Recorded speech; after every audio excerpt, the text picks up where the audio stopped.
Welcome back in What's Right with Nick Wright, episode 187. Let's get right into it today because the gambling portion of the show, we need some time because we need a gambling exorcism. I, for 6 consecutive weeks, have either gone 2-3 or 3-2. Damonza, on the other hand, has not hit a teaser since before his sister went off to college. That's a true story. So, for all these reasons, we've got to get it together. We simply must get it together. And salt in the gambling wound, for the second time this year, I went 2-3 on these picks on the podcast. And then the 3 of the 5 picks from the podcast that I used on television were the 3 losers. So for the second time this year, I went 0-3 on television after going actually 2-3 on my full 5 picks because I picked the wrong 3. It's a bad spot, pal. Skill to do, to be honest. It's a bad spot, man. And we'll get into it. 2 of the losses this week were utterly painful.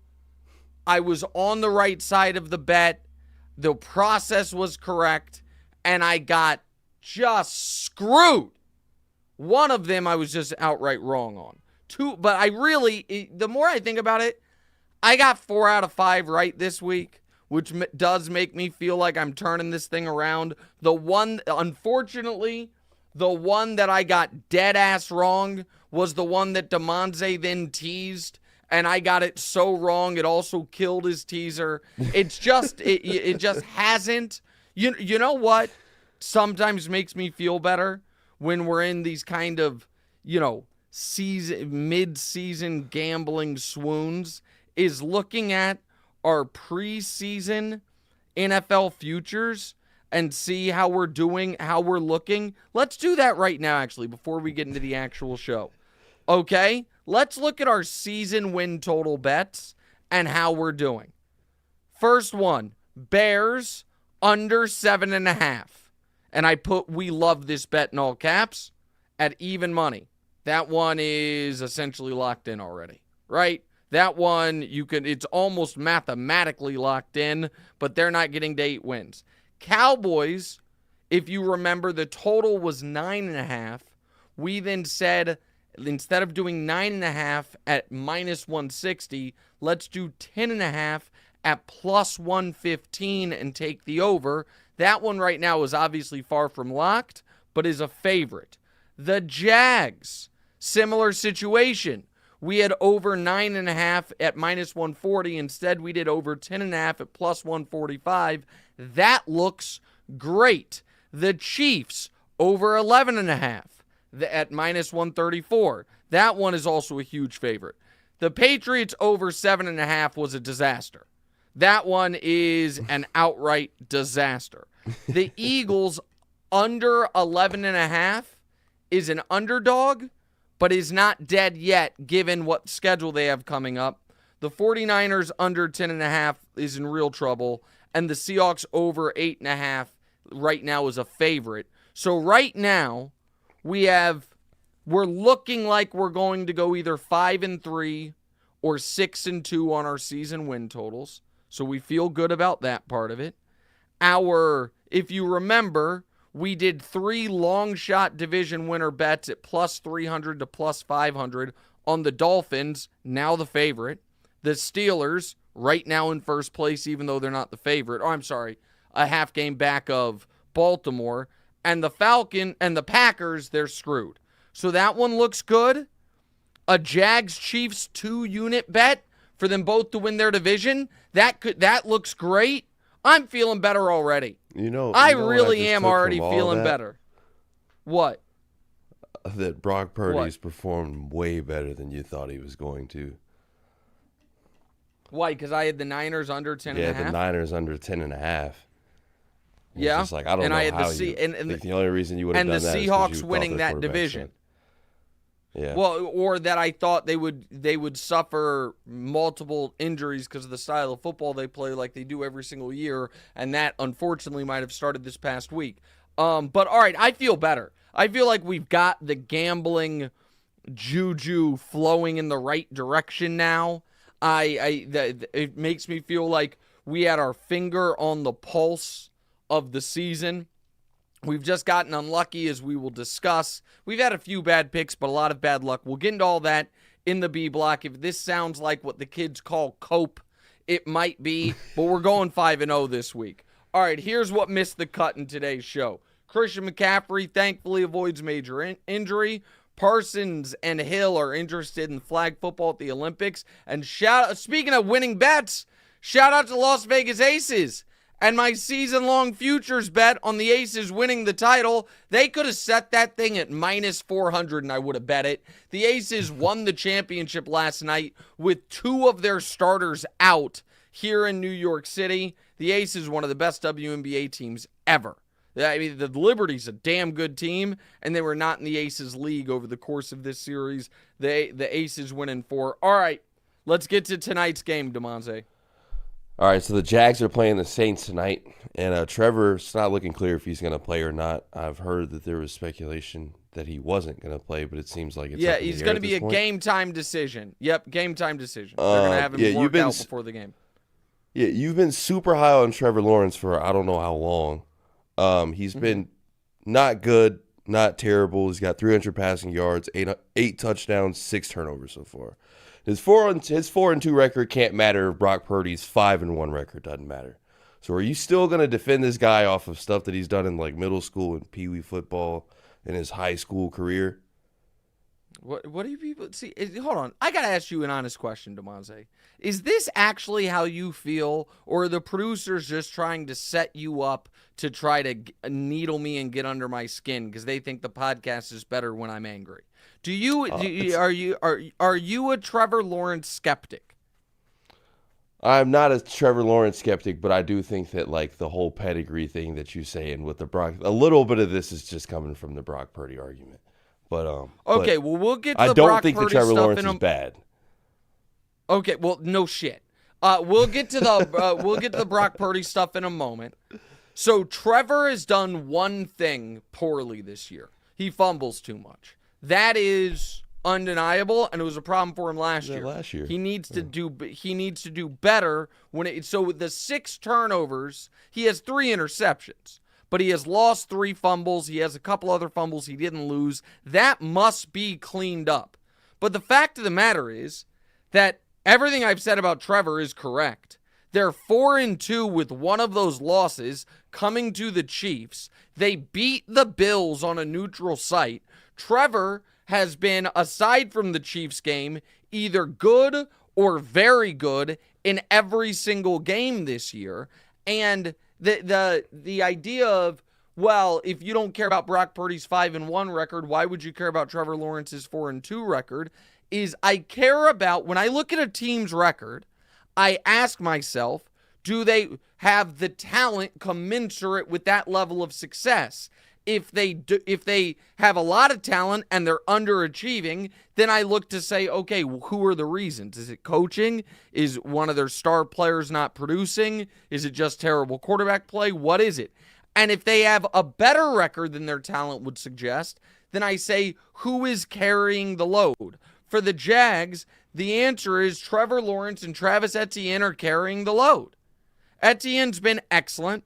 Trevor has been crushing on 3rd and longs all year. Now, I wish he wasn't in so many 3rd and longs, but to already have swept the season series with the Colts, who seemingly are your biggest competition for the division, all of a sudden, that Houston Texans loss that everyone was killing him for, now he didn't play great in that. He played okay in that game, but the team obviously played terribly, and Trevor wasn't great.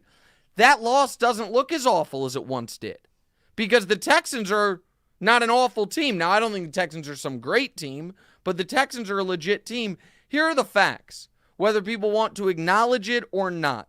Trevor Lawrence is, since last November 1st, so we are now talking about almost a full calendar year, is, what is he, 13 and I'm going to get it exactly right. I apologize.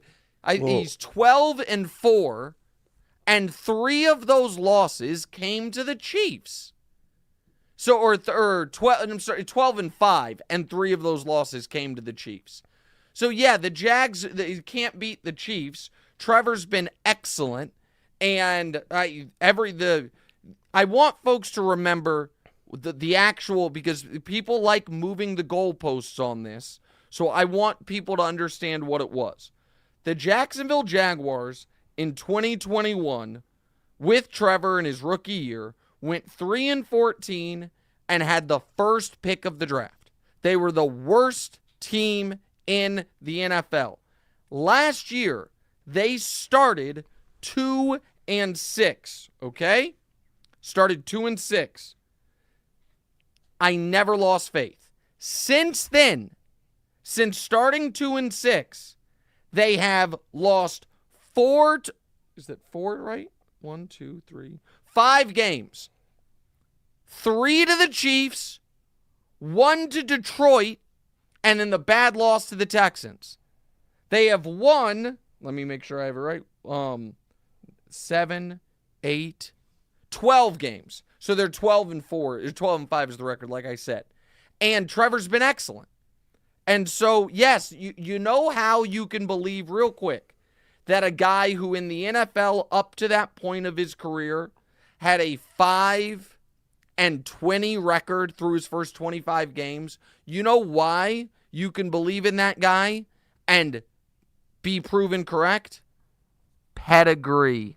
Yes, it matters. The guy was 5-20 in his first 25 starts, but if you watch the games and if you're familiar with him as a player, then you're like, oh, he's going to get it right. He did get it right. So there it is. Go ahead. You have follow-up So here. with what you're saying and how Trevor Lawrence and Travis Etienne are carrying the load, they should definitely lose tonight then without Trevor if he's not playing, correct? Well, if they have start CJ Beathard, they're in dire shape. What I will say is I am very curious because the Saints are down both starting tackles and 1 backup tackle. So in order for the Jags to win tonight, if Trevor doesn't play, it honestly has to be like a 17-13 win. It has to happen because the Saints can't protect Derek Carr, and the Saints often struggles even when they can protect Carr. But yeah, I believe in the Jags tonight because I believe Trevor is going to gut through it and play. It's an important game, and then you get 10 days off. But I do not think the offense is going to look good without Trevor Lawrence if he doesn't play tonight against the New Orleans Saints. Next. Yeah, I mean, that makes sense. All right, so your Chiefs had the chance to take a sizable lead in the AFC West, but the Chargers are desperate and have had success in Arrowhead before. What's more troubling, the hungry Chargers or the fact that your Chiefs have not beaten a decent team yet? Well, you play who's on the schedule. I mean, they lost to the Lions in week 1.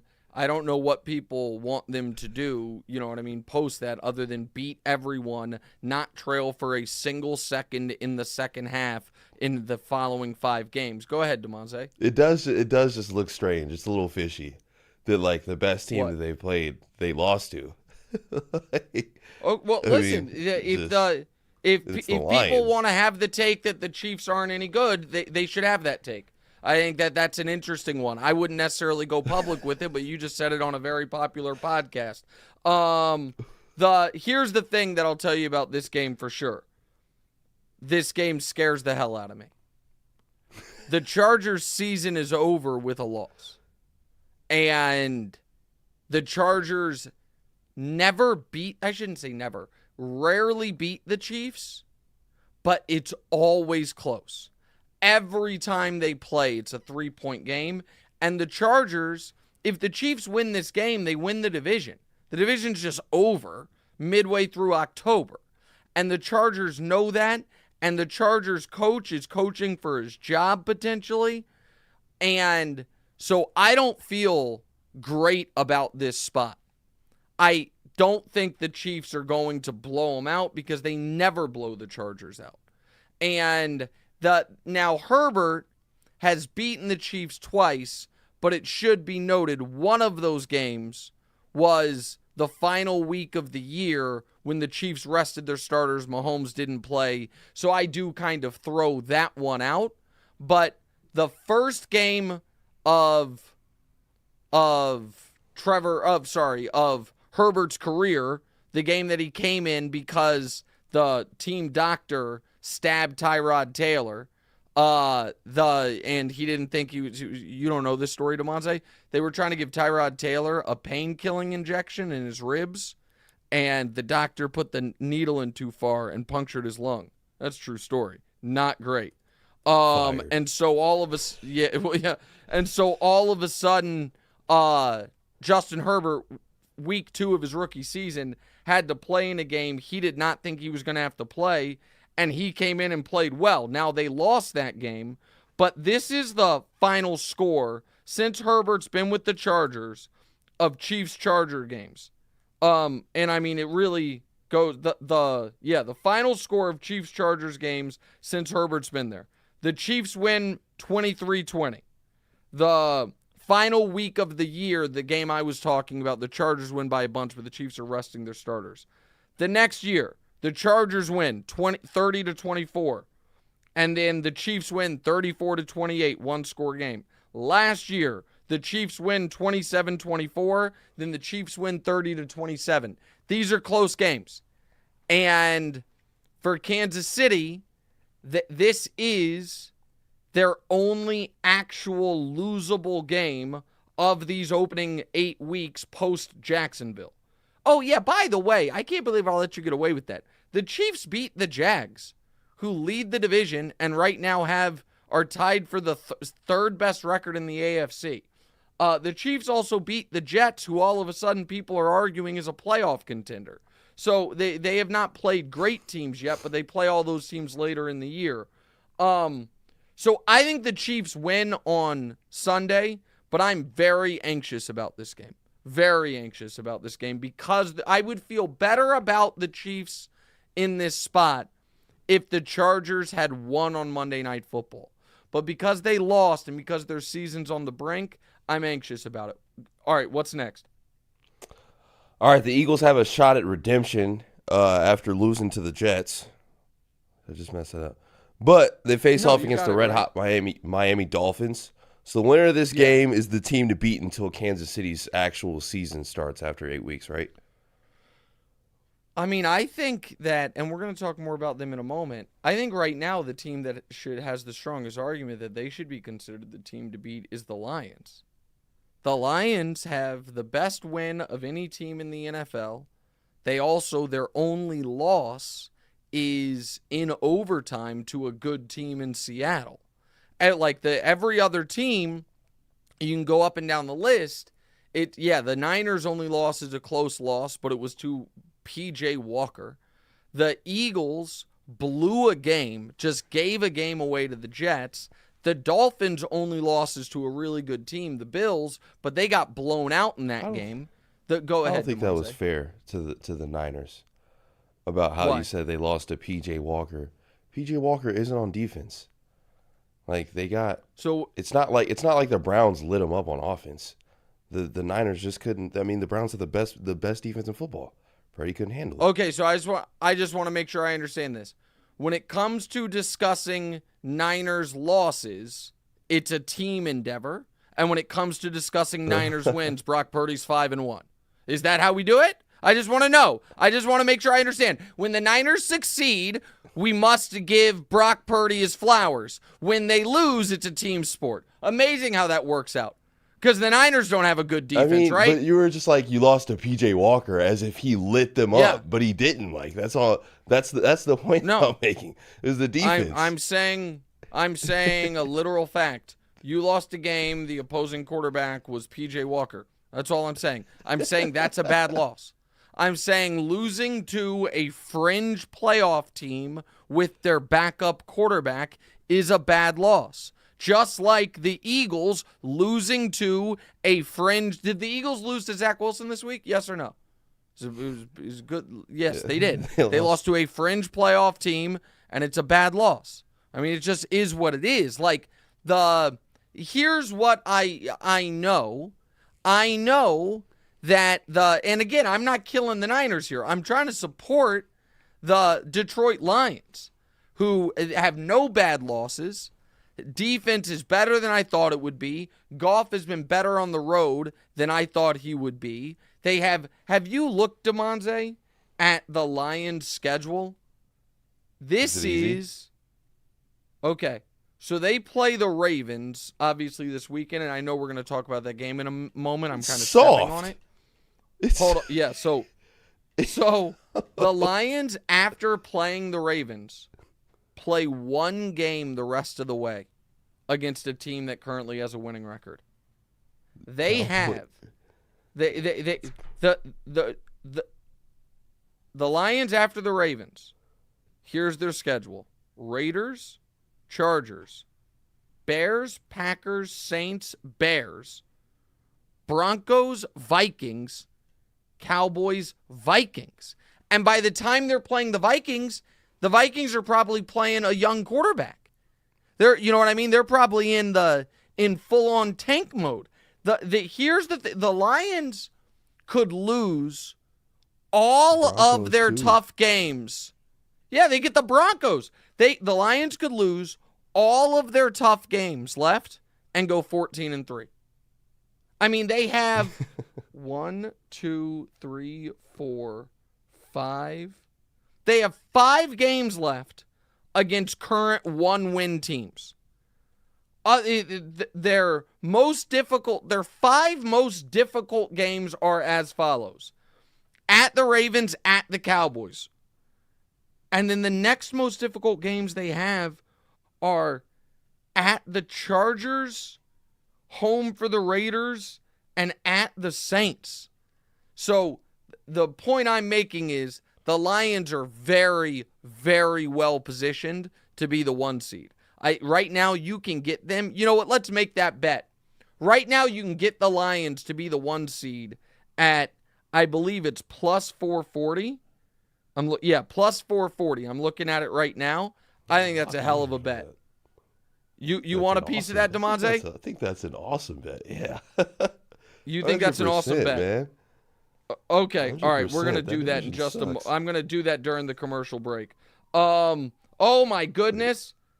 The producers are telling me that we just stepped all over the offer at the end of the show. But guess what? We're accepting the offer. I try not to even read the offer beforehand because I want to be surprised by it, but I guess that's going to be the offer at the end of the show. Now, Dolphins Eagles, because we spent that whole time talking about the Lions. You know what? Let's just finish up the Lions thing here. I apologize. I kind of screwed up the rundown, but it is what it is. It's good content. Who do you like this weekend, Damonza? The Lions or the Ravens? I like the Ravens, in Baltimore. But I like the Ravens, but like you said with the Chiefs, I am pretty nervous about it. I don't think that it's not going to be sweet. I think it's going to be a pretty good game. I think it'll be a great game. Here is the concern. The argument against us betting the Lions to be the 1 seed right now is if you think they're going to lose to the Ravens, the number will be better on Monday. But if they beat the Ravens, the number's going to be so much worse. I think it's worth betting right now. I think it's too up in the air. I think it's worth betting right now. Yeah. Because if they beat the Ravens, everyone is going to take note of the fact that they're going to be favored in almost all of their remaining games until they play Dallas. All right. Now, I was asked about Dolphins Eagles. This is a wildly important game for Philly. Here's the thing about the Eagles that folks I will start to discuss if they lose this game to Miami. Their next 7 this is the opposite of the Lions situation. At the Commanders, who beat them last year. And then Dallas, at Kansas City, Buffalo, San Francisco, at Dallas, at Seattle. If they lose to the Dolphins, this 5-0 can very, very quickly turn into 7-5. Like with and no one would be shocked by it. Like the Commanders, they should be able to just power bomb Sam Howell into the center of the earth multiple times because they can't protect Sam Howell. They have a great pass rush. Home for the Cowboys is a coin flip game. At the Chiefs, they're a dog. Home for the Bills is a coin flip game. Home for the Niners is a coin flip game. At the Cowboys is a coin flip game. At the Seahawks, they're a slight favorite. Slight favorite. But that's 5 coin flip games in a row right after this coin flip game against Miami. The question here is going to be the determining factor in Eagles-Dolphins. The Eagles' back end cannot hold up against Miami's passing attack. Can Miami's offensive line hold up against the Eagles' pass rush? Because the one time Miami hasn't looked like the best offense we've ever seen was the Bills game when the Bills got after them. And the Bills sacked Tua. That's the only time all year where it's been like, oh, okay, this Miami team there's a way to defend them. Now, I don't think, and by the way, Tua's been sacked 6 times all year. 4 of them were in that Bills game. So that is the question of this football game. If Miami can find a way to get Tua time, they will shred this Eagles secondary. But if Jalen Carter and friends can get to Tua, this is a scary game for Miami. A legit scary game for Miami. All right, since we did schedules, I want to ask you one other question. In regards to the Niners. You're all of a sudden newly beloved Niners. Because we were discussing about how C-Mac's injury is not that significant. Given that deep down you know Brock Purdy will turn into a pumpkin without Christian McCaffrey, would you be uber cautious with Christian McCaffrey and his return? Not only like to make sure he's 100% healthy, but to want him as fresh as possible for the end of the season. And like, would you treat that? Because if I'm the Niners, I feel like more important even than seeding is Christian McCaffrey being healthy at the end of the year and the added bonus of getting Brock Purdy some reps under less than ideal circumstances. So if something does happen at the end of the year, he's more used to it and doesn't look like how he looked, and I understand it was raining and a little chilly in Cleveland, but in that game this past week and under less than ideal circumstances. I would be super conservative with Christian McCaffrey. Your thoughts on that? I think that makes a lot of sense, actually. Get Purdy some extra practice before postseason comes. Christian McCaffrey's obviously your best offensive weapon, one might argue. Yep. I think that makes a lot of sense. The flip side is this. Christian McCaffrey has like a sneaky outside chance at winning league MVP, so he might want to get back in there as soon as possible. But for a guy who has dealt with as many injuries as he's dealt with, I think that's the advice I would give Kyle Shanahan. All right, we're going to take a quick break, do our gambling show, and bet the Lions to win, to be the number 1 seed. Do it all next. What's right?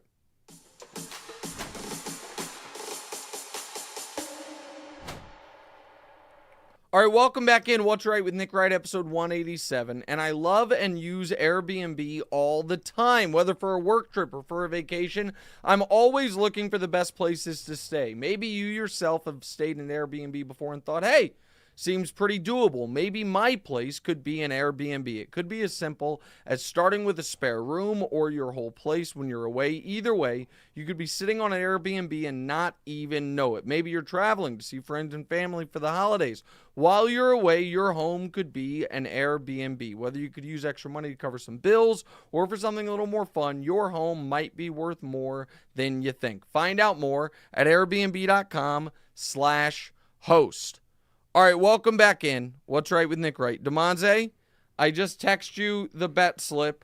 You're in for 10% of it. All right? So Thank you, tell me sir. when you get the text. Yeah. Well, it's not a free roll. I mean, I assume you're going to, cash at me or something if it doesn't hit. But for the time, it can be a free roll. No, I'm kidding. You can just have 10% of it. But so go ahead. No, I got you. I'll definitely I'll fill your pockets on that one. I appreciate you. I know nothing's free around No, here. you're fine. But by the way, I can't see Damonza anymore right now. So if we can get that, there we go. Now I can see him. No, we can just square up at the end of the year. Right now, consider it a loan, just a loan because it's gonna win. So rather than you have to send me 10%, then I send you that back plus the when it wins. That's a Lions plus 440 to be the 1 seed with that schedule left. Again, I don't think they are. I'm not yet ready to say I think they're, the cream of the crop of the NFC, but they do have the best resume, and they do have the easiest path. Now, is there a little bit of me that feels because the Lions are such a snake-bitten franchise, this does kind of feel like a team that goes 14-3, is flying high, gets the bye, and then gets binked in their first playoff game? Right now, it does kind of feel like that. They get the week off and all. No, for us that wouldn't matter at all. For Lions fans, it would matter a lot. All right, let's show last week, and I like the process of last week. I got to tell you, last week. So let's go through the winners and then the losers. Okay, Cleveland. I told you all week the hot team. I said that the Niners could lose outright, and I was getting the 7 points. I said that every week this year, the hot team has lost. Week 1, the defending champion Chiefs get picked off. Week 2, the Lions, everyone's loving on them because they beat the Chiefs. They lose in overtime. Week 3, the Cowboys are going to the Super Bowl. They've won 70-10 their first 2 weeks of the year. They lose to the Cardinals. Week 4, the Dolphins had just scored 70 points. It's the greatest offense ever. They lose to the Bills. Week 5, the Bills are back. They had just beaten the Dolphins. They lose to the Jags. Week 6, Brock Purdy's the MVP. The Niners are great. They lose to Cleveland and P.J. Walker. Here's a problem for this week. That team this week doesn't exist. It doesn't exist. So you don't think it's Cleveland or the Lions? Well, here's the problem on that, and then I'll get to these other picks in a moment. The Lions are underdogs this week. So that, you know what I mean? Like, they're playing at Baltimore. No one is they are saying like, and Cleveland is in such a weird spot because Deshaun didn't even practice yesterday. Like, nobody knows what's going on with their quarterback situation. And I don't think people are anointing the Lions. The Browns. I think they're anointing the Browns defense. But right now, there isn't really this week that team of the week. Go ahead. Oh no! I was going to say that I was just agreeing that there's uncertainty in the Browns and what they. There's uncertainty,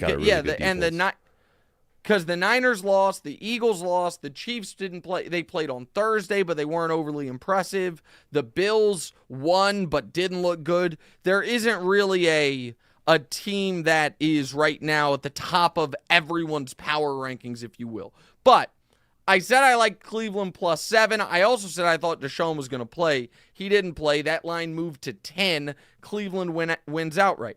I also got Dallas laying 2.5 against the Chargers, and I said on Thursday, at 3.5, I don't love it. At 2.5, I love it. Dallas wins by a field goal. So the process behind both of those was sound. Now, let's talk about the losing bets. Seattle plus 3 at Cincinnati. Seattle nearly doubled them up in yardage, Damonza, and 4 times in the second half had the ball inside the 10 and came away with 3 total points. Threw a pick, had 2 turnover on downs. I just needed one of those to be a field goal or for Geno to come through at the end for the win, and they cover the 3. Instead, they lose by 4. Go ahead. You got to stop betting against the Bengals, man. You got to stop it. They're off this week, so I don't have the opportunity. But Seattle +3, the process was right. We were on the right side. It took a lot of awful luck, and they still lose by they lose by 4. We had them +3. New England plus the Raiders. Pardon me here, but you got to be fucking kidding me. They're down 2 with the ball, and Mac Jones gets safetied. He gets safetied. I sent out a tweet when they got the ball down 2 that if this game ends with a Mac Jones pick 6, I'm going to lose my mind. Instead, it was more painful than that. Instead of the pick 6, it was just the predictable Mac Jones, no pocket awareness, standing in the end zone. Max Crosby comes ripping around the right side, safety, lose by 4. At least here's the thing that made that so much worse than a pick 6 even. Let's just say, Damonza, because the Patriots are down 2. I'm catching 3. Let's just say that on the first play of that possession with 2 minutes left, he throws a pick 6. Guess what then happens? Patriots down 9 with the ball with 2 minutes, and the Raiders backing off. I'm still alive there. I don't like it, but I'm alive. If he anything other than a safety, I'm alive. But a safety is 2 points, and the other team gets the ball. So it's just over. It's just so much worse than anything. And then I was wrong on Tampa. Listen, I said Tampa +3.5. They wouldn't have covered 13.5. I was just wrong on Tampa. But I feel good about the process last week. So that's where we're at for last week.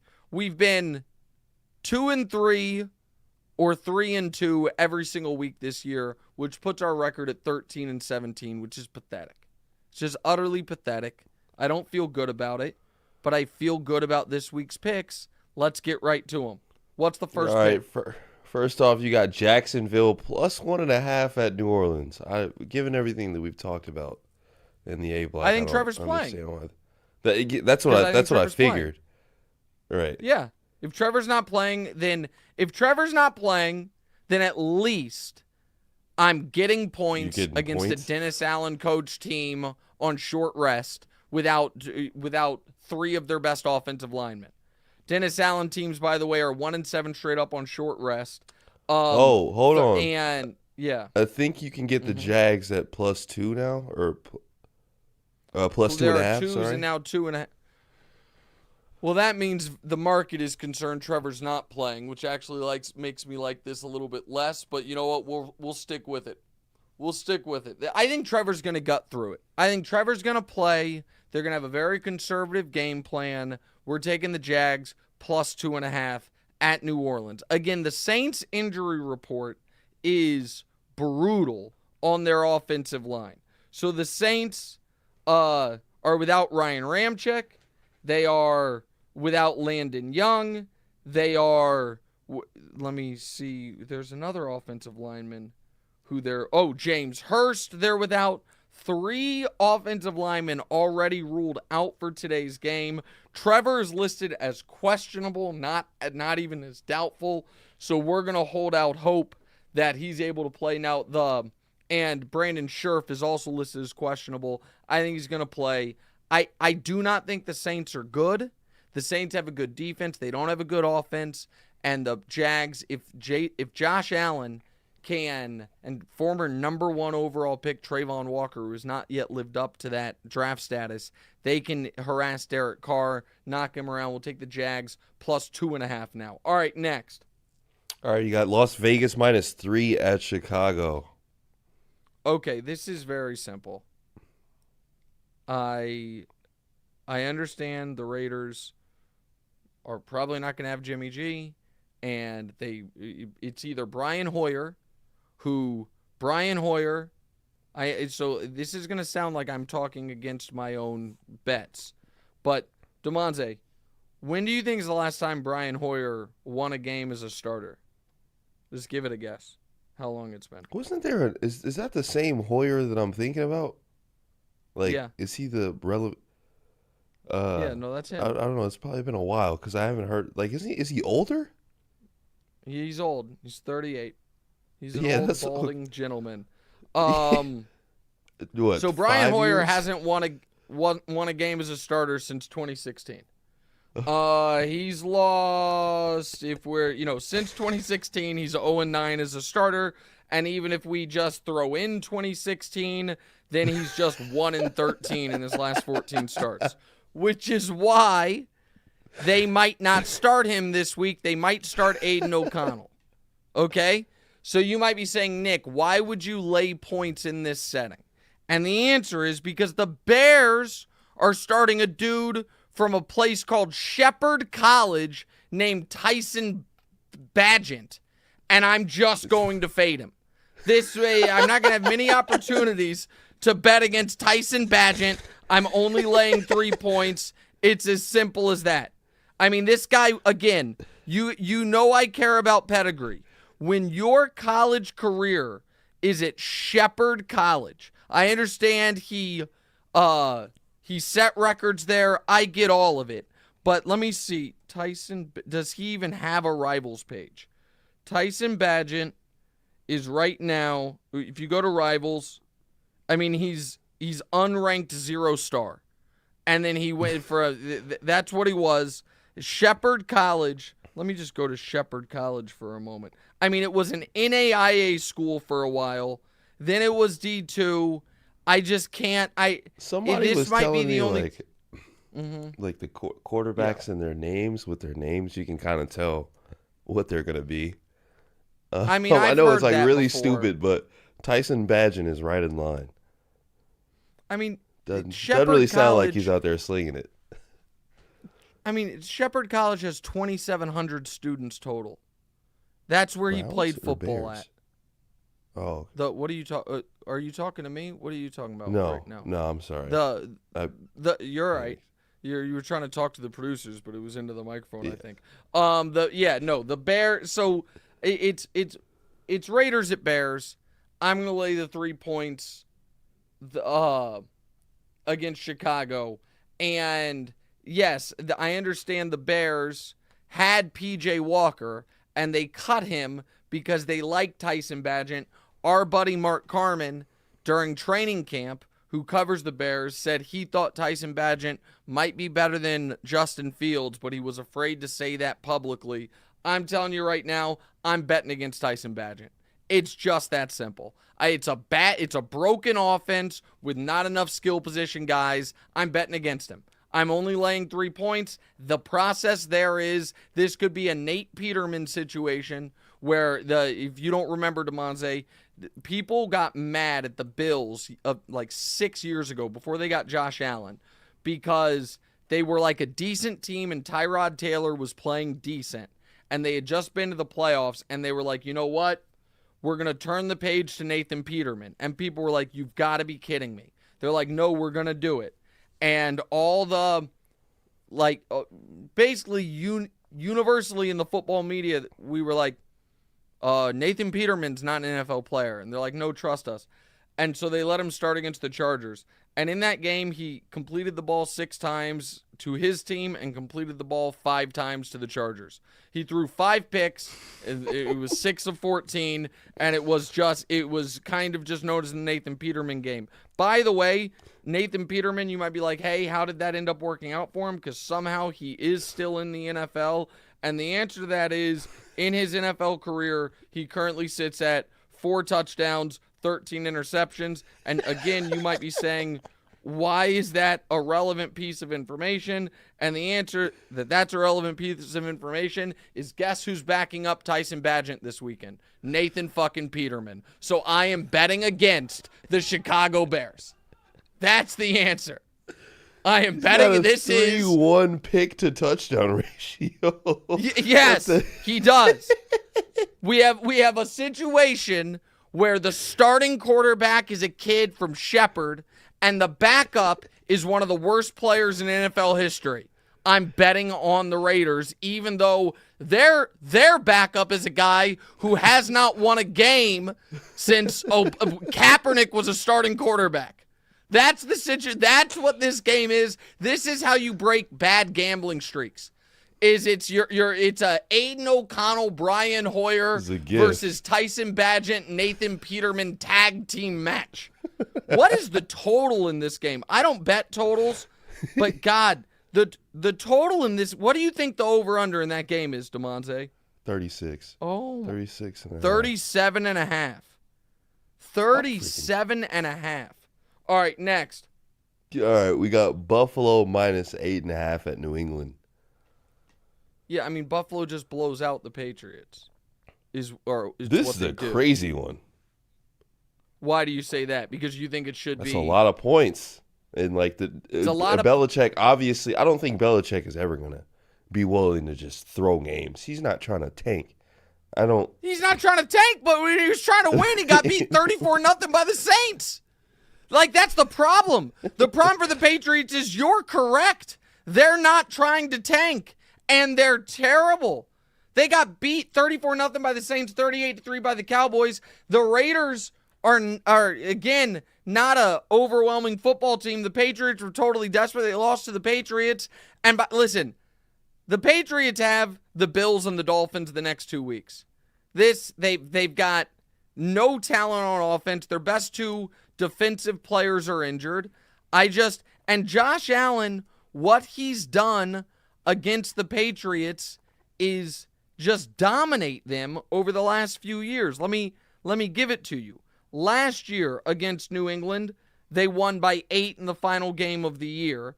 And then earlier in the year, they won by 14. The previous year, he played them 3 times. Once in the playoffs, beat them by 30. Once in the regular season in that wind game. That one, I don't give a shit. That was the one where the Patriots won 14-10 and threw 3 passes because the winds were like 70 miles an hour. And then beat them by 12 the other time. The year before, beat the Patriots by 29 and by 3.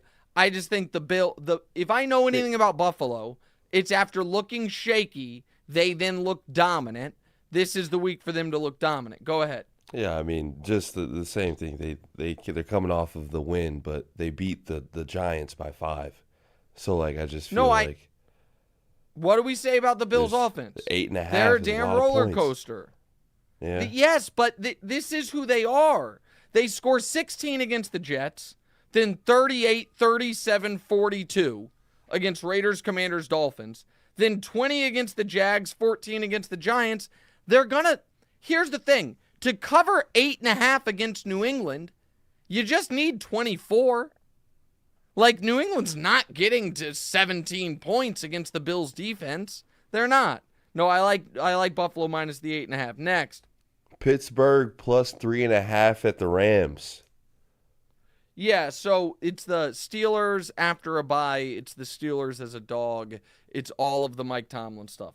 He's 56-31-4 against the spread as a dog. Which is the best in the league over the last 20 years. The Steelers are 14-5 straight up after a bye under Tomlin. That's not quite Andy Reid, but it's damn close. And McVay is right at 500 against the spread when he's outside of his own division. It's just I'm getting 3.5 points in what could be. I don't know that the Rams' biggest weakness is their offensive line. Pittsburgh's biggest strength is its pass rush. I think they'll be able to get to Stafford.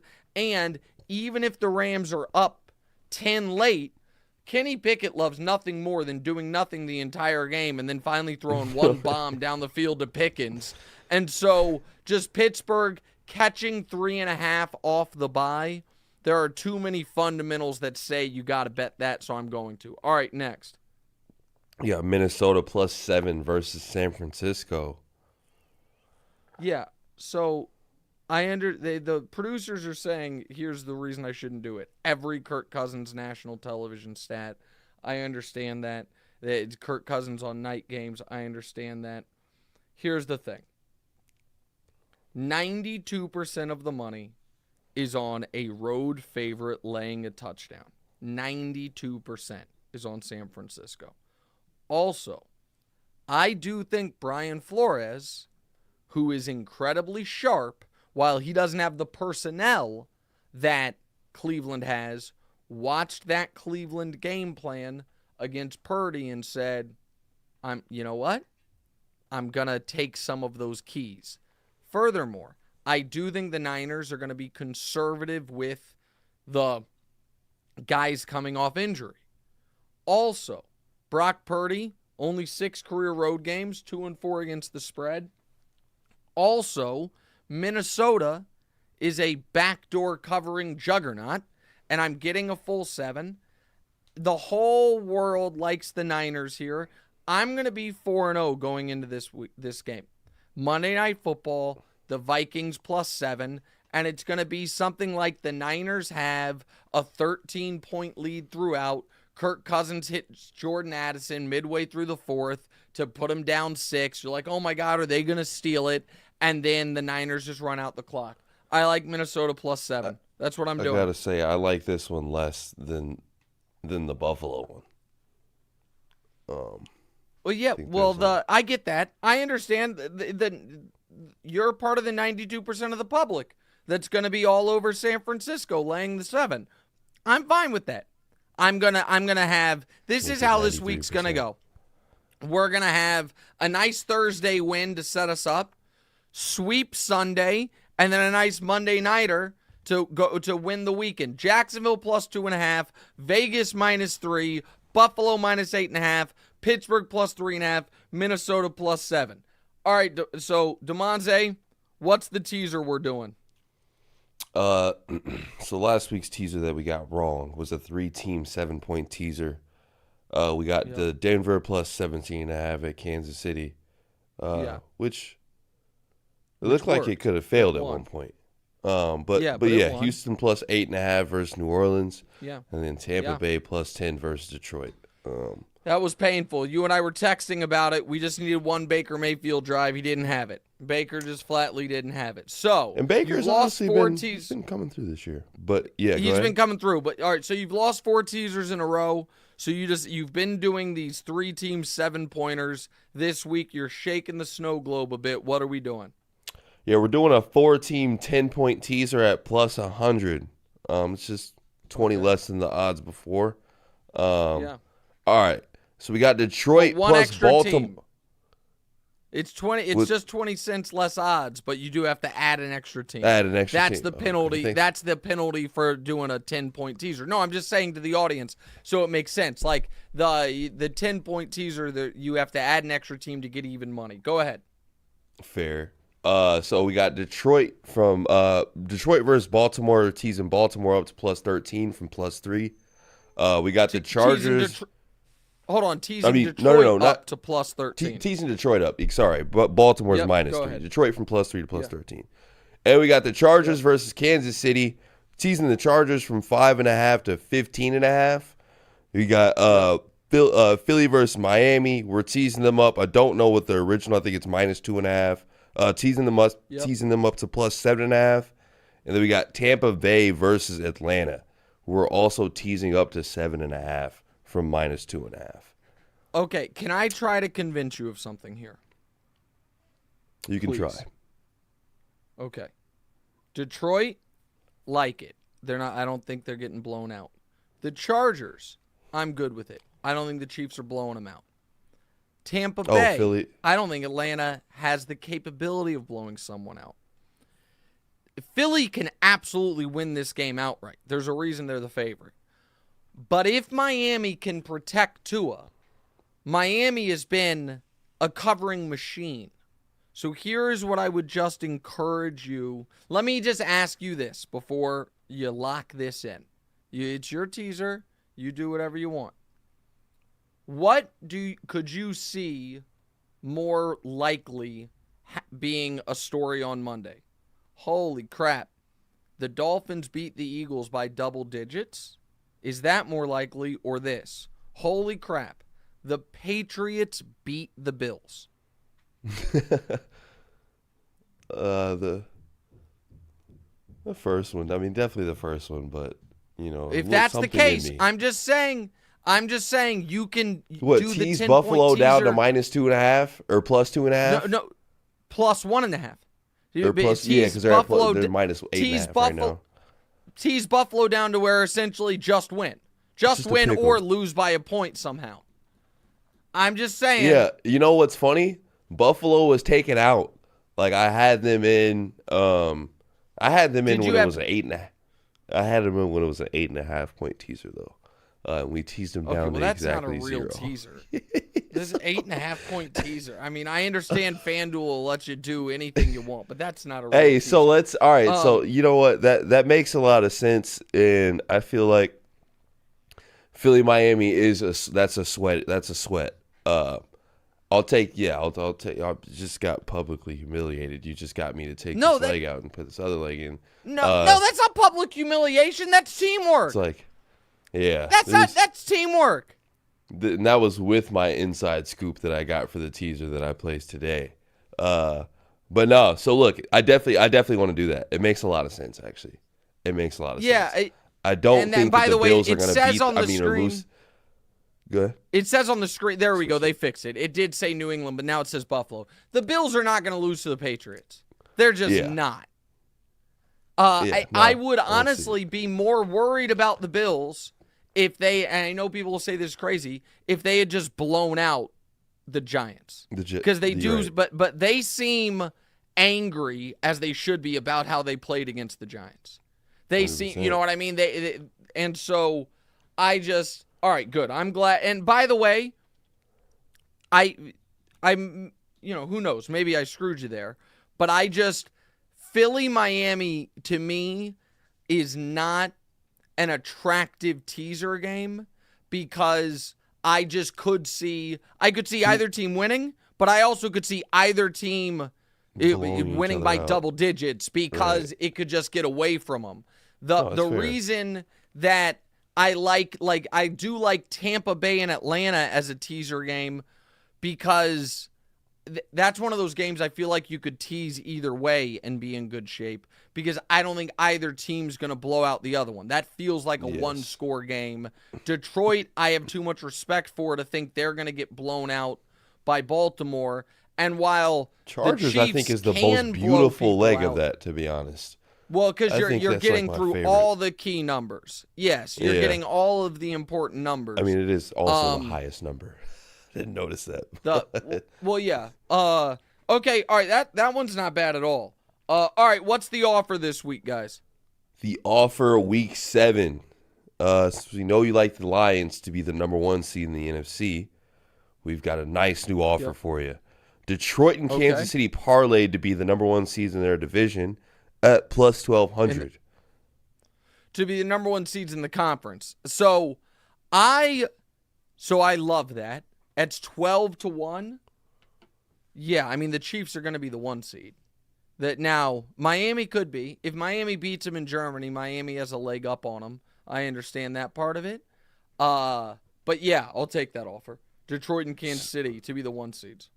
I'll sweeten the deal a little bit. What if we parlayed San Francisco's total win under to 12.5 at plus 25.65?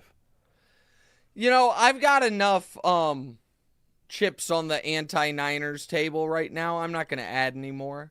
So I don't need to add any more to that. I understand the logic there is, well, if the Niners hit their over, they're going to be the 1 seed and the bet's dead either way. But that's not necessarily true. Niners could hit their over, be 13-4, and not be the 1 seed.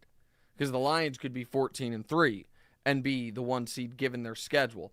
Also, while I don't think this is going to happen, there would be nothing sweet. If, just open your mind up to the possibility. I know I'm Mr. 20-0, and that's dead, obviously. But if the Chiefs were to run the table and then see in the Super Bowl the Detroit Lions, the only team that beat them this year, and then beat the Lions to go 19-1 and have literally beaten everyone they played because they got a rematch, that's the greatest team of all time. That is the greatest season anyone's had. It's greater than the 72 Dolphins. It's a crazy story. And it would be a crazy thing that you lose by 1 to open the season. And I did say the thing that I tried to sell Wilds and Brew on after the Chiefs lost was that they're going to be the 07 Patriots in reverse. The 07 Patriots went undefeated until the Super Bowl and then lost. the 2023 Chiefs are going to lose week 1 and then go undefeated. Way better, way more fun than the 07 Pats. We answer your questions next from the chat. What's right?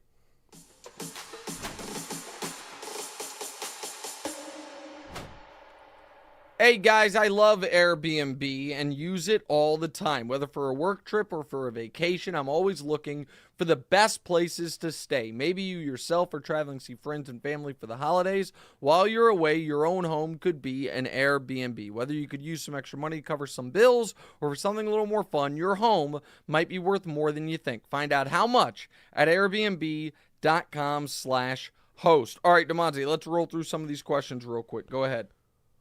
Anastasios Markopoulos or Markopoulos. Yeah, that's Nick, good. I am still alive in my survival pool and have picked the Eagles. I feel like everyone is taking the Seahawks and I think they can lose. What are your thoughts? The Seahawks are a popular pick because they're playing Arizona. Obviously, they could lose. My thoughts are using the Eagles this week is insanity. Like, using the Eagles in the week they're playing the Dolphins is not a good idea. So he's saying he's already used the Eagles previously. Oh, I get what you're saying. Okay, so if you're asking me, obviously if they're available, if they're available, I think Buffalo is a very smart bet this week. And because Buffalo, I understand they have easy games remaining, but they are such an unreliable team. Their easy games are not the same as other teams' easy games. I just don't think the Patriots can beat them. If you want to get really aggressive, you can ride with me on the fading Tyson Bagent, Nate Peterman, and roll with the Raiders this week in a survivor pool. I understand using a survivor pick on Aiden O'Connell, Brian Hoyer sounds crazy, but I just don't see how the Bears can win that football game. All right, next. AZSL, Nick, who do you think makes a bigger impact, Frank Clark or McCole Hardman? I think McCall is, so assuming the Chiefs get both back, they already got McCall back. I think McCall makes a bigger impact in the regular season. Frank makes a bigger impact in the playoffs. Next. Caleb W. asked, if you had to predict a current division leader to miss the playoffs entirely, who would it be? I mean, right now, the division leader most likely to miss the playoffs entirely, you'd have to say, is Tampa. The division leaders are as follows: Miami, Baltimore, Jacksonville, Kansas City, Philly, Detroit, San Francisco, and Tampa. The one most likely to miss the playoffs is Tampa. The other one that I think is on the board, I don't think the Jags are on the board to miss the playoffs. I don't. I just don't think anyone else in that division is going to be able to get hot enough. Yeah, I guess especially with Anthony Richardson now done for the year.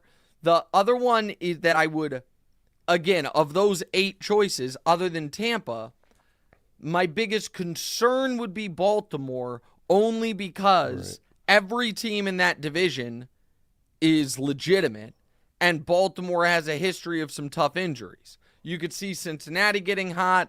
You know, if Cleveland gets the quarterback situation squared away, if Pittsburgh just wins through defense and coaching. Right now, I mean, the Niners are not missing the playoffs. The Eagles are not missing the playoffs. The Lions are not missing the playoffs. The Chiefs, Jags, and Dolphins. I guess the Dolphins would be the next pick if something were to happen to Tua, because the Bills are right there. But Tampa would be the best bet. All right, let's go to let's just go ahead and read the 5th question. Yep, go ahead. Somebody's son asked, how are you handling Dior being in college, and any advice for how I can break it to my parents that I'm choosing a college in Arizona instead of here in Maryland? I mean, your parents just want you to be happy. You know what I mean? I think they'll be supportive, assuming like that you're doing it with good reason, and I think you'll be fine. And as far as how am I handling it, well, she owes me a text. I texted her yesterday and said can we talk today, and she hadn't responded to me. It was one of the first days we haven't talked. I wrote her a very nice text. I said, I love and miss you, Scoot. Can we catch up tomorrow when you're free? And she just left me on red, Damoza. Man, she just left me on red.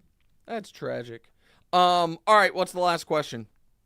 The producers ask, what else do you know about the Clippers Harden rumors? That's a good one.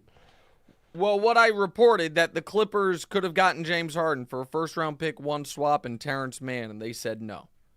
And that kind of shows the world where James Harden's market is right now, and it's also is why Harden to is double now, down and make it even worse. Yeah, Harden is now lashing out at the Sixers. I'm going to try to get more info on that throughout the day, and I think we're going to talk about that at 3 o'clock today on First Things First. So people should tune in there. Damonza, great work today. We're going 5-0. Your teaser's winning. We'll see you guys on Tuesday. What's right? Hey, it's Nick Wright. Thank you so much for watching. Please do us a favor. Click subscribe. It helps my ego, and Damonza's got a financial bonus writing on a number of YouTube subscribers, so help him out. And also, click the bell. I don't know what the bell does, but they tell me to tell you to click the bell. And if you're audio listeners, people that have commutes, drives, whatever it is, subscribe to the podcast as well, wherever you get the podcast. Same show, just in your ears instead of through your eyes. All that, check it out. Appreciate y'all.